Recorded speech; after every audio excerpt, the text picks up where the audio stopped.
Abraão não era judeu, ele era gentio, iraquiano. Então, de Adão até Abraão, só tem gente. O que é gentil? A palavra gentil vem de gente. Gente, povos, nações, etnias. Então, Deus falava com Adão, Deus falava com Sete, né? Falava com Caim. Vocês imaginaram, Caim queria pecar e Deus falava com ele: ô Caim, que você está de cara feia, rapaz. Por que você quer matar o teu irmão? Para com isso. Domina. Não dá brecha ao pecado. Pastor Jorge Linhares fala que Deus não é chato. Tem gente que acha que ser espiritual é ficar 24 horas plugado com Deus, né? Eu tenho uma discípula que ela fala assim: eu estava na onisciência. Eu falei: você virou deusa? Né? Ela é tão espiritual que quer viver na onisciência. Tudo para ela é espiritual. Deu uma topada, é espiritual. Então tem gente que pensa que para ser espiritual tem que ficar, né, zen espiritual 24 horas. Aí o pastor Jorge Linhares fala assim: Deus não é chato, Deus só vinha no final da tarde bater um papo com Adão. Todos os dias à tarde, lá pelas 6 horas. Como é que é, Adão? Tudo bem aí? Qual foi o nome que você deu para esse animal aí? Leão. E esse aí? Girafa. E não tinha dicionário não, hein? Mas todo dia Deus batia um papo com Adão. É por isso que no mundo ocidental, às 6 horas da tarde, no mundo ocidental, as pessoas nas rádios tiram o programa e entra um outro programa e toca Ave Maria ou Pai Nosso. É que a humanidade sente a falta daquele que vinha todo dia à tarde bater um papinho com eles. Isso é até inconsciente, né? Chega às 6 horas, ou é Pai Nosso ou Ave Maria, né? A gente pode tirar a letra, a música é linda, né? A música da Ave Maria é linda, a letra é outra coisa, né? Então você para, quem mora no interior nessa hora se acalma, dá uma respirada e até faz uma oração, uma reza, porque era a hora que Deus vinha bater papo. Então Deus falava com qualquer gentio. Quando o negócio ficou pesado, Deus falou assim: o meu espírito não contenderá para sempre com o homem. Gênesis capítulo 6. Aí Deus começou a falar com meia dúzia. Aí chegou um ponto que Deus não queria falar com mais ninguém. Aí ele escolheu um camarada chamado Noé. Ó, faz aí um barco, um navio bem grande aí, que eu vou acabar com tudo com água. Só você e a tua família, quem entrar na arca, que vai se salvar. Aí aconteceu o dilúvio. Quando acaba o dilúvio, Noé sai da arca com seus filhos, suas noras. O mundo começa de novo. Toda a humanidade é descendente de Sem, Cão e Jafé, né? O Cão foi lá para aquela região da África, vieram os africanos. A Europa é formada pelos descendentes de Jafé. E os semitas, árabes judeus, são descendentes de Sem. Então, ali começou a história da humanidade. E lá na frente, Deus chama um camarada chamado Abraão. E disse: olha, o mundo está tão mal, eu vou fazer uma aliança com você, eu vou criar um novo povo. Aí nasce uma nova nação, um novo povo. Que povo é esse? Judeu. Aí o mundo agora tem judeu e gentio. Aí judeus pisaram na bola. Aí Deus manda Jesus Cristo, e de judeus e gentios ele tira alguns para fazer um novo povo, que é a igreja. Então Deus, gravem isso, Deus tem um propósito com os judeus, Deus tem um propósito com os gentios, e Deus tem um propósito com a igreja. Deixa eu passar o slide, senão eu não vou passar nada aqui, né? João via 7 reinos, né? João, no Apocalipse, quando ele olhava para trás, João, Apocalipse capítulo 17, vamos ler esse texto? Apocalipse capítulo 17,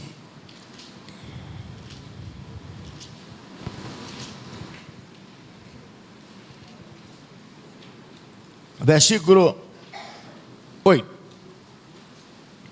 O anjo estava falando lá com João. porque te admiras, tal. A besta que viste foi, e já não é, e há de subir do abismo. Irá a perdição, e os que habitam na terra, cujos nomes não estão escritos no livro da vida, desde a fundação do mundo, se admirarão vendo a besta que era, e já não é, mas que virá. Aqui, quem tem sabedoria, aqui o sentido, quem tem sabedoria, as 7 cabeças são 7 montes sobre o qual a mulher está sentada. Quem é esta besta que são 7 montes? Aí você vai para a história, qualquer livro de história vai falar isso. Roma, o Vaticano, está edificada sobre 7 montes. Que montes são esses? Na história é o Monte Aventino, Palatino, Célio, Esquilino, Vidimal, Quirinal e Capitólio. Então, o reino do anticristo é a Roma do passado. Eu mandei vocês lerem Daniel, 70 semanas, estava sobre Daniel. Aí lá no versículo 26 fala assim: um povo de um príncipe que há de vir destruirá a cidade e o santuário. Quem é esse príncipe que há de vir? É uma referência ao anticristo. Quem é o povo que destruiu Jerusalém no ano 70 e o templo? Qual foi o povo? Isso é história. O povo romano. Tito, sobrinho de Vespasiano, ataca Jerusalém. A ordem de Vespasiano era que não destruísse um templo. Mas quando os soldados estavam ali matando os judeus, e diz a história que ali morreram mais de 1 milhão de judeus.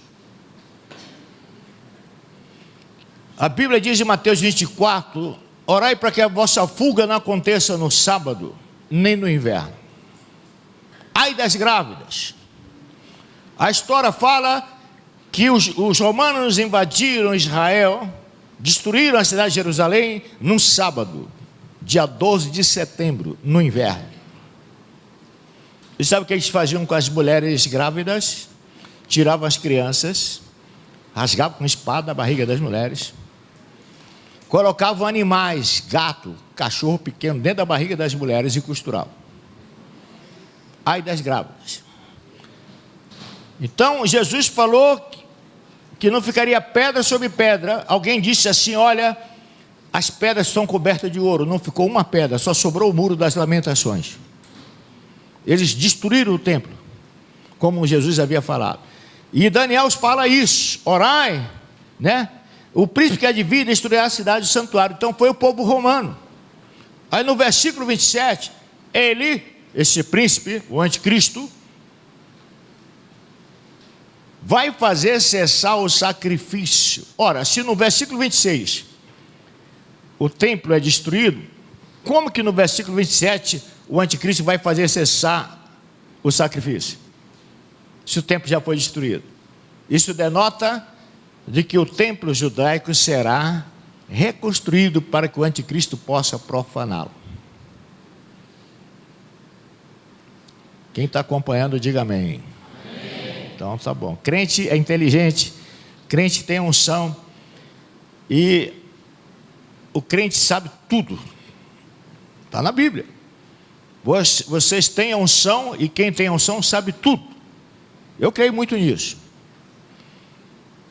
Eu era tapadão, até os 16 anos só tinha um primário, não conseguia aprender. Hoje eu entendo que era a ausência do meu pai que me provocou tudo isso. Eu fui mudo até os 5 anos, gago até os 12 anos. Mas quando eu me converti, Deus mexeu nos meus neurônios. A unção te ensina cálculo 1, cálculo 2, cálculo 3, cálculo 4, álgebra linear, química geral. O Espírito Santo te ensina tudo, não só Bíblia. Eu vi no Facebook lá a boa notícia das netas do pastor, do apóstolo Celcino. Uma passa em medicina, a outra em direito. Sabe por que é isso? É a unção. Quantos candidatos de medicina? 4.000, ela foi a 6ª colocada. Sabe o que é isso? Não é só porque é inteligente, não. É porque quando você nasce de novo, a unção entra em você, e quem tem a unção é inteligente. Ore a Deus para Deus te ensinar as coisas. Eu estava na escola militar, e quando eu entrei na escola militar eu tinha um primário. Aí eu tinha que aprender inglês técnico. Aí eu peguei um livro de 97 páginas para estudar. Sabe quanto eu tirei na prova que valia 10? Tirei meio ponto. Aí eu precisava de 9,5 na segunda. Aí eu fiquei sexta, sábado, domingo estudando.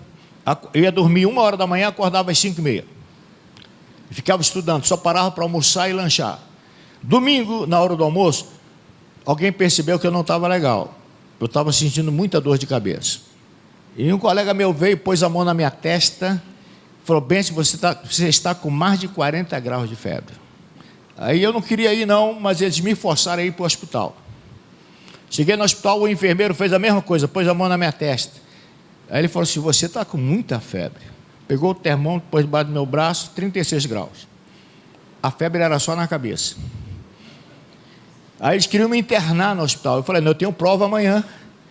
Me dá um remédio, amanhã eu volto e vocês me internam. Mas eu não vou deixar de fazer essa prova.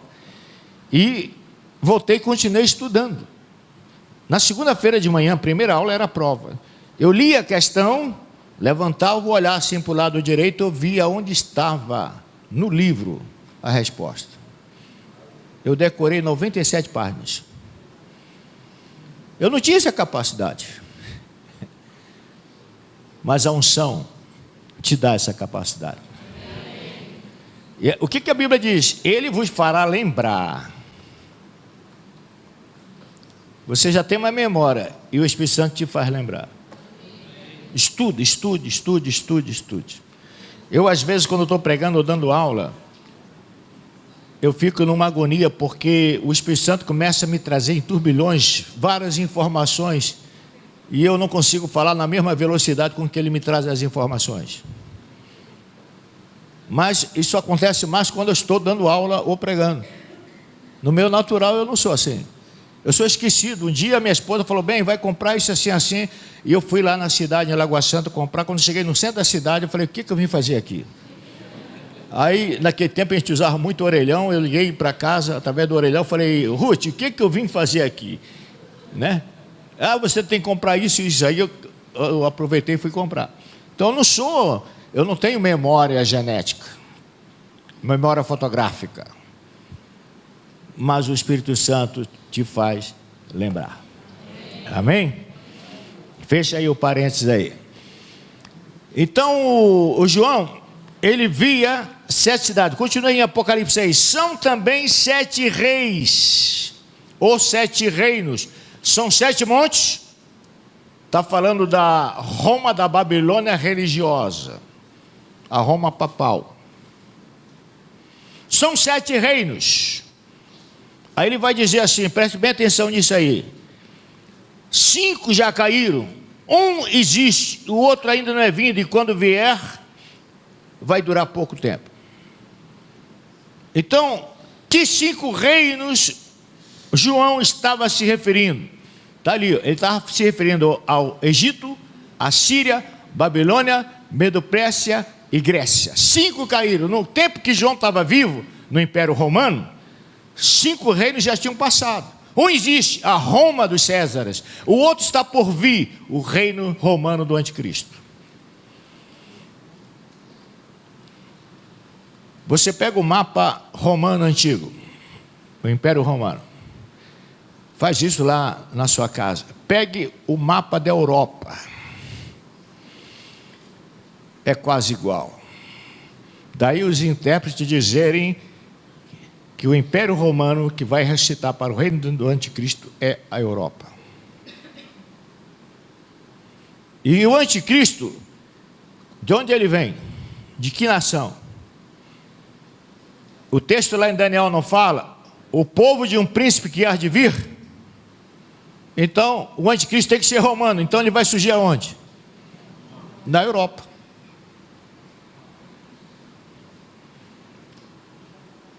A Bíblia é fantástica, né? Você começa assim a enxergar. Um existe, a Roma dos céus, e o outro ainda está por vir, a Roma do anticristo, que só vai durar 7 anos.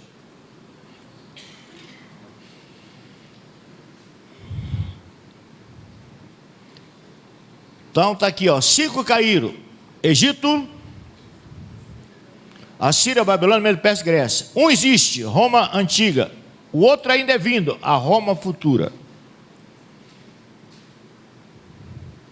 E aqui temos um resumo de todo o livro de Apocalipse. Você colocou aí Daniel ou Apocalipse, filho?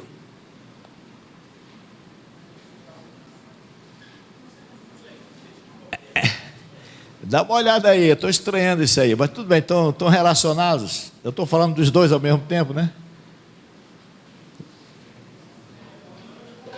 Não, põe Daniel. Volta aí e põe Daniel. Mas foi bom, né? Vocês estão vendo que os livros estão relacionados? Enquanto ele está mudando lá, Daniel capítulo 7.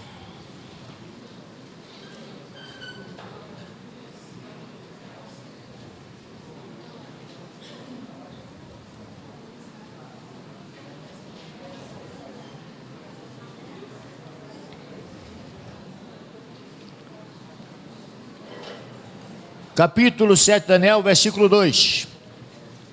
Falou Daniel dizendo, e disse: eu estava olhando na minha visão da noite, e eis que os 4 ventos do céu agitavam um grande mar.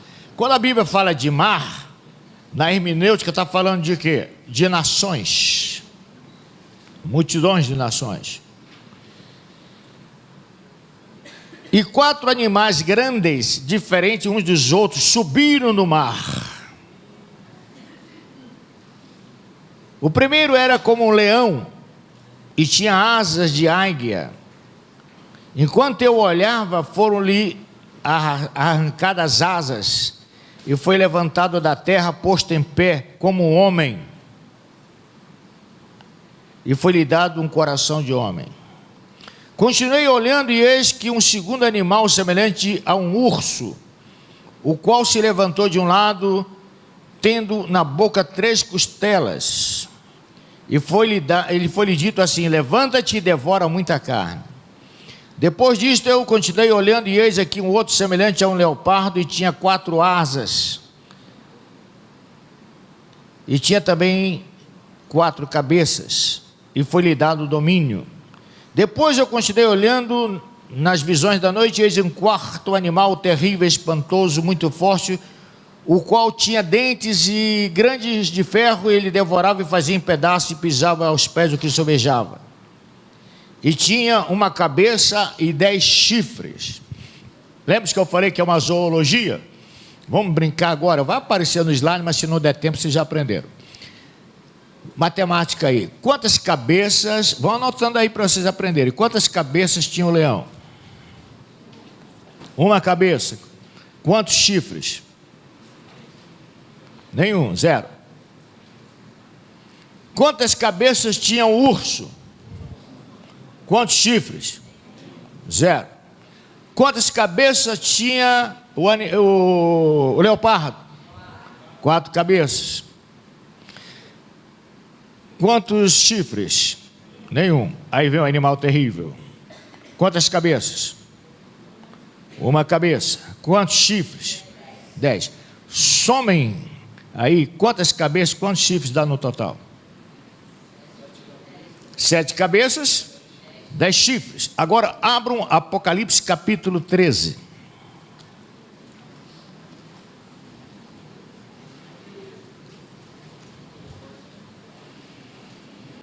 Eu me pus sobre a areia do mar, multidões, e vi subir do mar uma besta que tinha 7 cabeças e 10 chifres. Estão vendo isso aí? Quais são os animais que tem lá? Leão, urso e leopardo. Prestem bem atenção agora. E a besta que vi era semelhante ao leopardo. Os seus pés como de urso, e sua boca como de leão. O reino do anticristo vai ser um aglomerado de todos os impérios que já existiram no passado.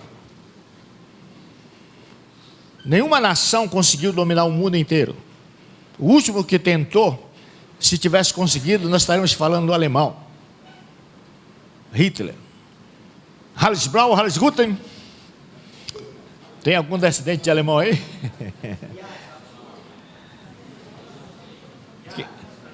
Já?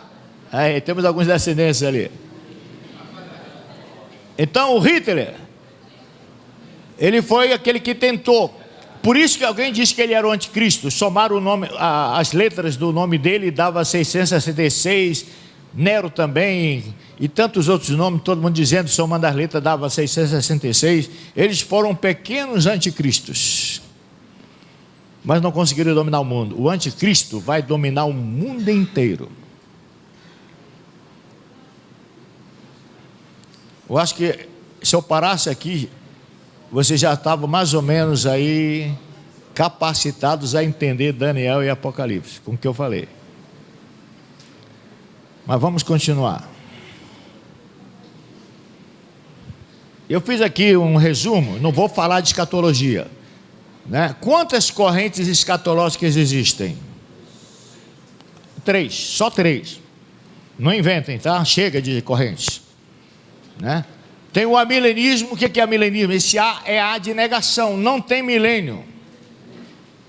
Quem é de origem presbiteriana ou é presbiteriano? Levanta a mão aí. Opa, tem ali algumas irmãs.